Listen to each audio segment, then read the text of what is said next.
AMLO dio dos discursos magistrales a los líderes del G20. Por un lado, llama a garantizar el derecho a la salud y a priorizar atención a los más pobres. Y por el otro, llama a enfrentar con fraternidad universal la crisis económica y la pandemia de COVID-19. El derecho humano a la salud, la prevención de enfermedades crónicas, la integración familiar, la confianza en la sociedad y el rescate económico a los sectores desfavorecidos son las lecciones que la crisis sanitaria y económica han dejado a México y su gobierno, afirmó el presidente Andrés Manuel López Obrador. Al participar en la cumbre virtual de líderes del G20, el mandatario reiteró la importancia de garantizar el acceso mundial de la población a la atención médica, las vacunas y medicamentos sin fines de lucro, tal como lo propuso en la resolución de México aprobada en la ONU por 179 países. En la sala Daniel Cabrera de Palacio Nacional indicó que la recuperación económica debe empezar desde los más pobres, sin centrar las acciones gubernamentales solo en destinar fondos públicos a empresas o instituciones financieras en quiebra, no convertir las deudas privadas en deuda pública, evitar el endeudamiento, y menos aún si es en beneficio de pocos y a costa del sufrimiento de muchos y de las nuevas generaciones. Dijo que se debe asegurar la libertad por encima de cualquier medida autoritaria, como el confinamiento excesivo o el toque de queda. Nada por la fuerza, todo por el convencimiento y por la razón, remarcó. Manifestó que desde el Estado tiene que fomentarse la práctica del ejercicio y la sana alimentación para prevenir las otras epidemias de enfermedades crónicas como la hipertensión, diabetes y obesidad. Es mejor prevenir que curar, de ahí la importancia de evitar los productos con exceso de sal, azúcares, grasas y químicos, enfatizó. El jefe del Ejecutivo sostuvo que para controlar la pandemia de COVID-19, el gobierno que encabeza seguirá confiando en el sentido de corresponsabilidad de las personas. Al mismo tiempo llamó a considerar a la familia como la principal institución de seguridad social, evitar su desintegración y no abandonar a personas adultas mayores. Acompañaron al presidente en el encuentro con líderes los secretarios de Relaciones Exteriores Marcelo Ebrard Casaubon, de Economía Graciela Márquez Colín, de Hacienda y Crédito Público Arturo Herrera Gutiérrez, de Salud Jorge Alcocer Varela y el subsecretario de Prevención y Promoción de la Salud Hugo López-Gatell Ramírez. Por otro lado, el presidente convoca a líderes del G20 a enfrentar con fraternidad universal la crisis económica y la pandemia de COVID-19. Durante su segunda intervención en la cumbre virtual de líderes del G20, el presidente Andrés Manuel López Obrador llamó a hacer frente a la crisis económica y sanitaria a partir de la fraternidad entre los países del mundo. La cooperación y la ayuda mutua permitirá a todas las naciones superar este doloroso periodo. Espero que seamos capaces de dejar en la historia un ejemplo de cómo hacer frente a una amenaza sanitaria mundial y a una grave crisis económica mediante la aplicación del principio de la fraternidad universal, expresó. En la sesión, Superando la pandemia, restaurando el crecimiento y el empleo, el mandatario propuso hacer realidad el compromiso de quitar montos de deuda y de pago del servicio a naciones pobres del mundo. También garantizar que los países de ingresos medios puedan tener acceso a créditos con tasas de interés equivalentes a las vigentes en países desarrollados. Acompañado de integrantes del gabinete legal, el jefe del Ejecutivo destacó que gracias a las medidas de austeridad y al combate a la corrupción, México no tuvo que recurrir a nuevos préstamos. Resaltó que todos los recursos liberados se destinaron de manera directa, sin intermediarios, en beneficio de la base de la pirámide social, para fortalecer los ingresos de las mayorías y evitar que cayera el consumo. Informó que hasta el 21 de noviembre las tiendas departamentales vendieron 8% más que en el mismo periodo de 2019. Se le dio preferencia a los pobres y a los integrantes de las clases medias. Por eso se adelantaron los pagos en pensiones a adultos mayores y a personas con discapacidad. Se mantuvo la entrega de becas escolares, el apoyo a agricultores y pescadores. Se amplió el programa de créditos a pequeñas empresas del sector formal e informal de la economía, explicó.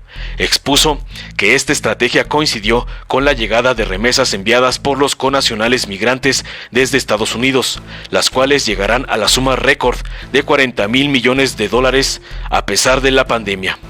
Asimismo, la apreciación de la moneda nacional frente al dólar y la disminución mínima de los ingresos a la hacienda pública han contribuido a la estabilidad. El mandatario sostuvo que la economía empieza a crecer y del millón de empleos formales perdidos se han recuperado 500,000, por lo que espera volver a tener los 20.500.000 puestos de trabajo que estaban registrados en el Instituto Mexicano del Seguro Social antes de la epidemia de COVID-19. Se está cumpliendo el pronóstico que hicimos en el sentido de que la crisis tendría un comportamiento en forma de V. Caeríamos hasta el fondo, como ocurrió en abril, pero saldríamos del hoyo, como de hecho ha venido sucediendo, aseveró. Indicó que la crisis económica que precipitó la pandemia afectó la actividad productiva y el crecimiento disminuyó en una proporción sin precedentes en los últimos 90 años, lo que elevó la deuda pública, aun cuando no se contrató nueva, de 44.8 a 51.1% del Producto Interno Bruto. Esto mismo ha sucedido en todo el mundo. La deuda creció a partir de la pandemia en un promedio de 20%. Y si no abordamos este asunto desde ahora, el futuro se va a convertir en otra amenaza para la estabilidad económica y el bienestar social, apuntó. En la cumbre virtual de líderes del G20 participaron Alemania, Arabia Saudita, Argentina, Australia, Brasil, Canadá, China, Estados Unidos, Francia, India, Indonesia, Italia, Japón, México, República de Corea, Rusia, Sudáfrica, Turquía, Reino Unido y Unión Europea. Estuvieron representantes de Emiratos Árabes Unidos, España, Jordania, Ruanda, Singapur, Suiza y Vietnam como parte de los países invitados. En la sala, Daniel Cabrera de Palacio Nacional atestiguaron el encuentro a distancia el secretario de Relaciones Exteriores, Marcelo Ebrard Casaubon, el secretario de Hacienda y Crédito Público, Arturo Herrera Gutiérrez, la secretaria de Economía, Graciela Márquez Colín, el secretario de Salud, Jorge Alcocer Varela, el subsecretario de Prevención y Promoción de la Salud, Hugo López-Gatell Ramírez, y el subsecretario de Hacienda, Gabriel Llorio González. Informó Mr. Politicón. Nos vemos el próximo video. Majestad y Primer Ministro de Arabia Saudita, estimados dirigentes del G20, señoras y señores, enfrentar las dos crisis, la sanitaria y la económica, nos ha dejado sufrimientos y calamidades, pero también lecciones importantes. Señalo algunas. 1. La salud es un derecho humano fundamental que el Estado tiene que garantizar, haciendo a un lado el afán de lucro. La atención médica, las vacunas y las medicinas deben ser gratuitas y de aplicación universal, como lo establece la Resolución de México aprobada en la ONU casi por unanimidad, con 179 países a favor. 2. Es mejor prevenir que curar.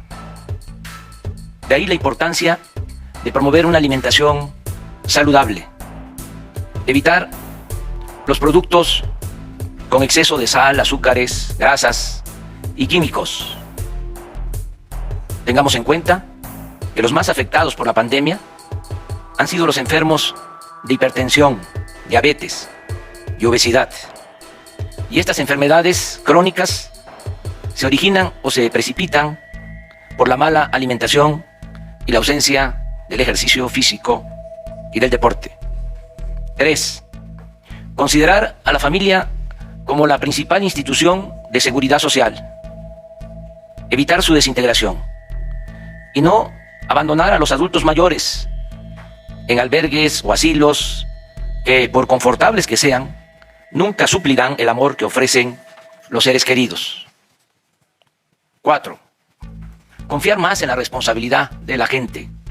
Garantizar, ante toda circunstancia, la libertad y abandonar la tentación de imponer medidas autoritarias como el confinamiento excesivo o el toque de queda. Nada por la fuerza, todo por el convencimiento y por la razón. 5. El rescate económico debe hacerse de abajo hacia arriba. Primero ayudar a los pobres y no centrar las acciones gubernamentales solo en destinar fondos públicos a empresas o a instituciones financieras en quiebra. no convertir las deudas privadas en deuda pública, evitar el endeudamiento, y menos aún si es en beneficio de pocos y a costa del sufrimiento de muchos y de las nuevas generaciones. De este tema hablaré mañana. Por ahora, estos son mis comentarios. Muchas gracias. Majestad y Primer Ministro de Arabia Saudita, estimados dirigentes del G20, señoras y señores, enfrentar la crisis económica ha sido menos doloroso y complejo que luchar contra la pandemia del COVID-19. A nosotros nos fue útil abandonar las recetas económicas aplicadas durante el periodo neoliberal, empezando por desechar la estrategia de endeudar al pueblo para rescatar a los de arriba. Ahora fue diferente. Gracias a las medidas de austeridad y al combate a la corrupción, no tuvimos que recurrir a nuevos préstamos y todos los recursos liberados se destinaron de manera directa, sin intermediarios, a la base de la pirámide social. Y de allí fue subiendo hacia la cúpula, es decir, se le dio preferencia a los pobres y a los integrantes de las clases medias. Por eso se adelantaron los pagos en pensiones a adultos mayores y a personas con discapacidad. Se mantuvo la entrega de becas escolares y el apoyo a agricultores y pescadores. Se amplió el programa de créditos a pequeñas empresas del sector formal e informal de la economía. En fin, se fortaleció el ingreso de las mayorías para evitar que cayera el consumo de alimentos y de otros bienes de primera necesidad. Esta estrategia coincidió con el milagro del aumento de las remesas enviadas de Estados Unidos de América por nuestros paisanos migrantes. Remesas que envían nuestros paisanos a sus familiares, que este año, a pesar de la pandemia, llegarán a la suma récord de $40,000 millones. Dinero que beneficia a 10 millones de familias pobres que están recibiendo en promedio $350 mensuales. Prueba de que no ha disminuido el consumo popular es que hasta ayer las tiendas departamentales han estado vendiendo 8% más que en el mismo periodo del año pasado. Expongo también que se está cumpliendo el pronóstico que hicimos en el sentido de que la crisis tendría un comportamiento en forma de V. Caeríamos hasta el fondo como ocurrió en abril, pero saldríamos del hoyo, como de hecho ha venido sucediendo. La economía empieza a crecer y del millón de empleos formales perdidos ya se han recuperado 500,000. Pienso que en marzo próximo lograremos alcanzar de nuevo los 20,500,000 puestos de trabajo que tenía registrados el Instituto Mexicano del Seguro Social antes de la pandemia. Otros datos favorables. A pesar de la crisis sanitaria, en los 2 años que llevamos en el gobierno, nuestra moneda no se ha depreciado y los ingresos de la hacienda pública han disminuido muy poco, 2% con relación al año pasado.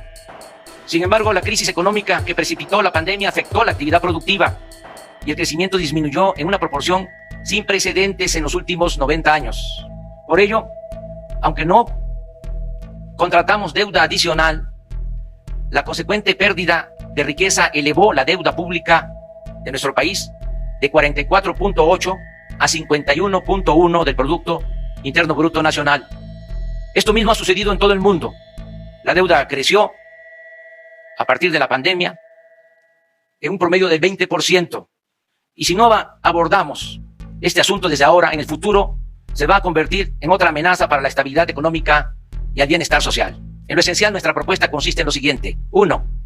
Hacer realidad el compromiso de quitar montos de deuda y del pago de servicio de la deuda a naciones pobres del mundo. 2.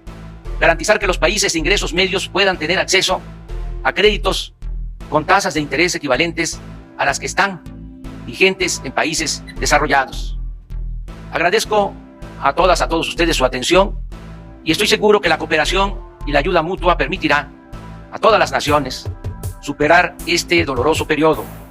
Espero que seamos capaces de dejar en la historia un ejemplo de cómo hacer frente a una amenaza sanitaria mundial y a una grave crisis económica mediante la aplicación del principio de la fraternidad universal. Muchas gracias. Si te gustó, dale like, compártelo, suscríbete y activa la campanita para recibir las notificaciones de nuestro canal.